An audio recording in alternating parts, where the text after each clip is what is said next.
we have Sean Willmore joining us from Australia, regardless of the time zones, to round things up and reflect what he's heard based on his experience working with the Thin Green Line Foundation. He's the founder and the managing director of the Thin Green Line. Hi, Sean, welcome. I hope you're still awake. I'm keeping there. It's all good. It's the worst place to be involved in international conservation from time zone wise, but so I'm used to it. Thank you for having us. Much appreciated you could join us, and I feel your pain. It must be, at this point getting quite tired to be part of these things in terms of the keeping your energies up. But a few more minutes to go, and really great and grateful to hear from you. My question to you is reflecting the above, what you've heard, from the speakers, from rangers to also fellow rangers, as you were one, to also, fellow colleagues who work more in the support context of the international frameworks. What would you think that could be the 2 or 3 game changers, specifically in the global south, that would help the rangers turn the tide, more supported towards rangers and address the needs that they have? Yeah, well, thanks, Marianne. Look, where to start? Like, some amazing speakers today. I mean, all of them just really incredible. And I think that's a hope in itself, is that we've got so many different people from different sectors talking about rangers now. That actually wasn't happening not so long ago. So to everyone on this call, that's a credit. Abby mentioned at the start that we started out of pure need. I mean, when I was a ranger, happily being a ranger, didn't want to start an NGO, didn't even know how to start an NGO. It was the former president of the IRF that said start one, because we had this need, and they had a focus on supporting the families of rangers killed, a very basic, humanitarian need that wasn't actually being met by the world, and still isn't. We're a tiny NGO compared to many, but we're still the main source of supporting over the 150 families that lose a ranger loved one each year around the world. And so that need still exists. I mean, we'll get the honour roll out on July 31st from the International Ranger Federation that we're associated with strongly. And we'll look at that list and we'll honour those rangers, but there'll be another 150 rangers a year after. And I suppose what we're here to discuss is what we can change in between those years, so less people end up on those lists, but also from a humanitarian point of view, but also from a conservation point of view. How do we support rangers to make sure that in those ensuing years, rangers have the resources, the respect to actually implement all of these policies? And what we've heard today from the rangers on the ground themselves, particularly, and people who are policymakers, is that there is a gulf between policy making and implementation of that getting to the rangers on the ground. Look, it's not just in impoverished places either. I mean, I know a personal friend in France who was a ranger, had to give up his job in France because he's on short-term contract and couldn't get a loan to buy a house for his family. So he left and became a postman so that he could just get a loan. I mean, that's in France. We have in Australia, they did a university study that showed that rangers are the highest qualified public sector workers with degrees, fire tickets, rescue tickets, boat tickets, chainsaw tickets. It just goes on and on. But the lowest paid. So the highest qualified, but the lowest paid. So that's in wealthier countries that have resources. So what we know is rangers aren't valued as people on the front lines of conservation.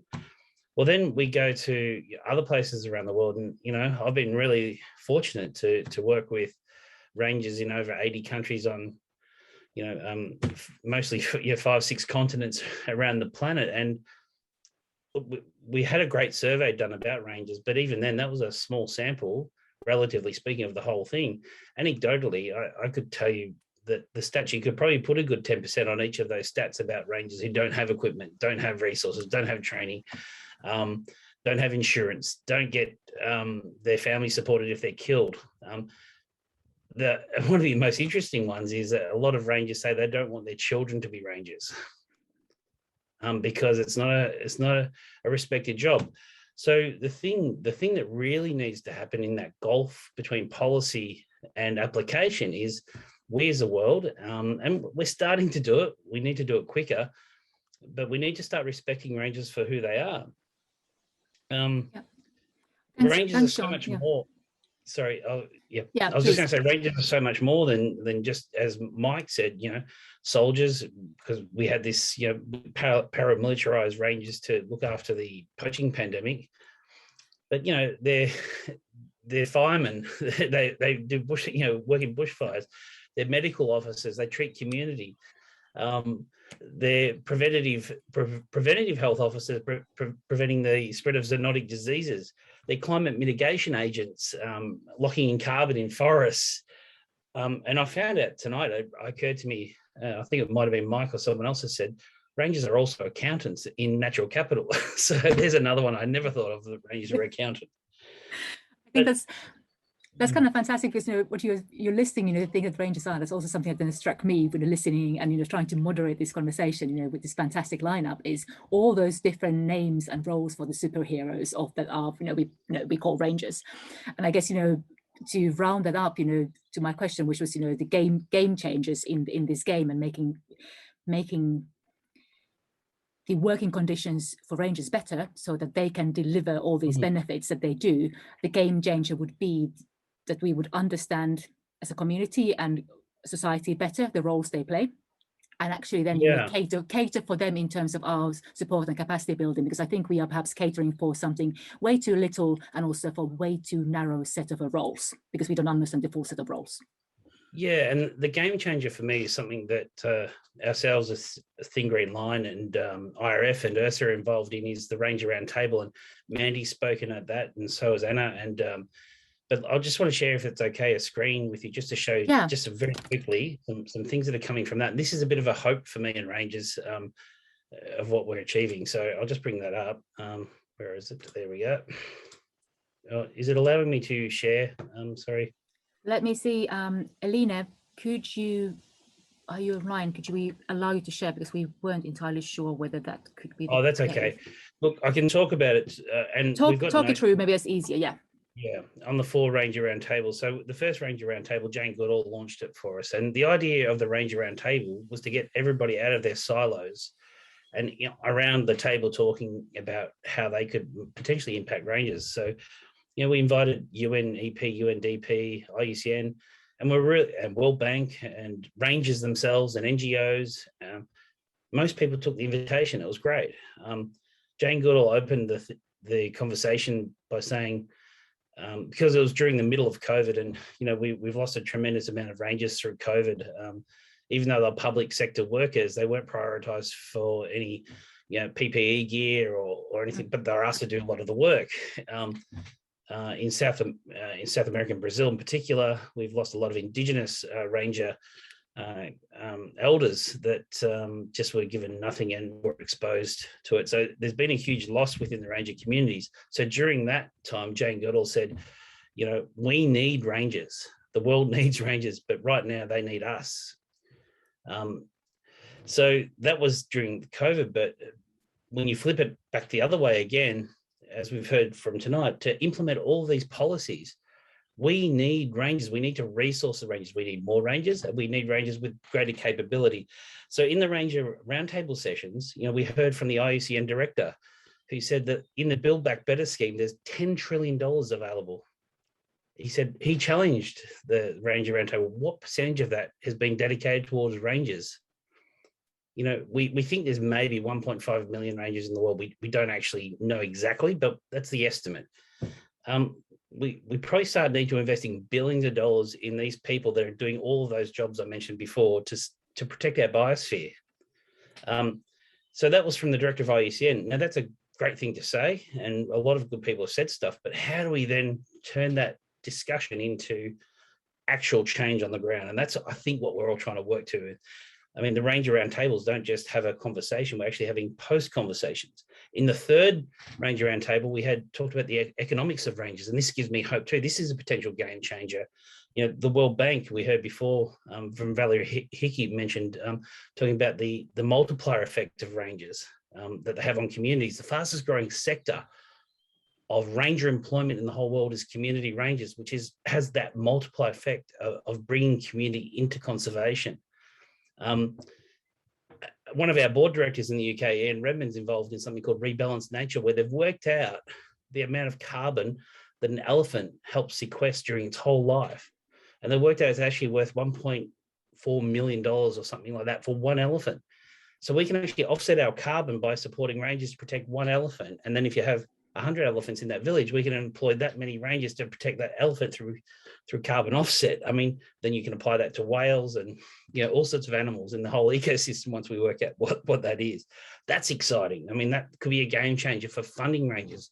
We heard from the Congo, and I've been into Kahuzi Biega with the rangers there, where a ranger who was shot point blank range was in tears because he had to go to work weeks after being shot because there was no support, there's no therapy, there's no treatment. But maybe instead of governments us relying on governments who are asked to fund so many things, and you know, there's obviously governance issues in many countries, maybe we can fund rangers through other aspects like this Rebalance Nature, where we do carbon offset. That's exciting. That could be a game changer.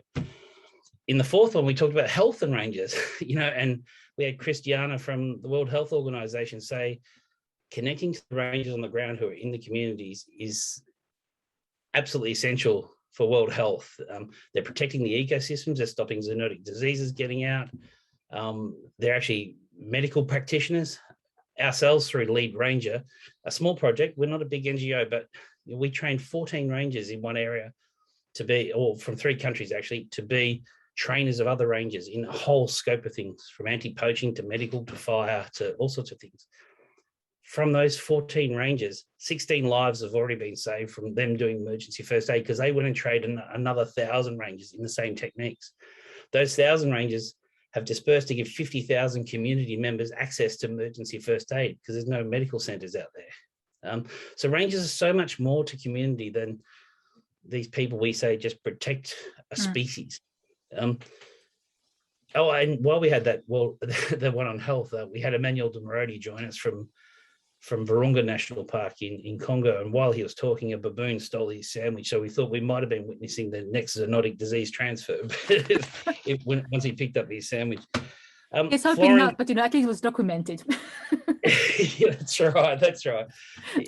Look, I mean, there's so much to say. I mean, Florence invited the European representatives to go to the park. We need to get more of those policymakers into the parks with rangers so they can feel it, so they can see it, and they can understand what they need to contribute to. That gives me hope. I mean, we're opening up the silos, and that gives me hope through Ranger Roundtable, through URSA bringing in their support, through UNDP, EP, World Health Organization, everybody. We need, you know what, we're tiny. We can't do it on our own. URSA with even bigger NGOs can't do it on their own. Even UNDP can't do it on their own. We have to all find a way of getting on the same track and supporting rangers, because yes, I'm absolutely biased. I was president of the International Ranger Federation for 7 years. I'm passionate about rangers. You know, I've started Thin Green Line, and that's been my life work for a long time. Yeah, I'm absolutely biased, but I can't think of another job in the whole world that does so much for our planet. I can't. I mean, I am biased, but if you can give me one, I'll go with it. I think that's a fantastic way to kind of start to round things up, and, you know, put it as a challenge to the listeners, you know, here still with us, and also the recording. And, you know, when we, you know, summarize, you know, the key things in a written form, you know, on the product that follows of this webinar is, you know, can you provide, you know, an example of this scale of a profession, group of people who provide as much? Because maybe you're biased, perhaps I'm as well, because I work nothing perhaps with ranger communities, but in conservation, I kind of feel the same. Hence, you know, my interest to be part of such a roundtable as we're having today. And what you said about, you know, the game changers, those are fantastic ideas, and I hope that they will be heard by people listening to this event, but obviously, of course, you know, by the work of us now going forward, of the funders and the IUCN and, you know, others around this table. And certainly for me, speaking from the conservation community side of things, working with policymakers, providing evidence to policy, I feel that, I could have and can do better in terms of being more explicit to make sure that rangers are mentioned and highlighted as for the role they do in terms of when I provide solutions in Europe, but also more broadly. And certainly it's been an eye-opener for me to hear that, while the situation, perhaps the scale of problems is different from the South versus the North, there are still issues everywhere, and there are needs everywhere in terms of capacity building and equipment, and also salary levels as well. So, having said that, it's not great anywhere. I guess that's also part of the message. Or they make it more positive. There's room for improvement everywhere to be on the same boat. In the interest of time, I could chat forever, and it's fantastic to hear from you, Sean. Really, it is. But maybe start to round things up, and I'm not going to take very long to do that. I'm going to thank you, Sean. I'm going to thank you, everybody who's been with us around this round table, from different continents, from different time zones, sparing their time. Let's keep on spreading the word. I think we have had good ideas and good insights from the ground, and also more from the policy level. And it's good to hear that also there are a number of programs on the funders side which take these things into consideration, as far as I've heard. But it really, hopefully, what we've been able to do today, and we'll be able to do with the recording of this event, is to do things: raise awareness, highlight the relevant multiple roles of rangers as it's been established, information sharing, peacekeeping, PR for nature, inspiration, healthcare workers, just to name a few, peacekeepers, different roles that, in the best of cases, rangers can play. And then also highlight the different ways of support that is required. So equipment, peer support, better link to policy making and decision making, long-term financing, salary and insurance framework, capacity building, that different organizations, including policymakers in their spaces, can do to provide for the rangers in the future. So hopefully awareness has been created, at least a little bit, through this event, and hopefully also some connections have been made between people around this table. Certainly that's been beneficial for me, and I think colleagues as well, to make these connections. So maybe that helps to snowball the agenda in the future and speed up the progress, because I think that's also the point here. We need to do this bit, we're on our right way maybe, but we need to do it quicker. And hopefully that's going to be what we achieve in the post-2020, now the 2030 horizon, in the international EU global setting as well. With that, I'd like to say massive thank yous to everybody again around the round table, also those who listened in and who will be listening later on this recording. It's been great. Let's keep talking, and let's keep doing our very best together to advance the agenda. Thanks, everybody.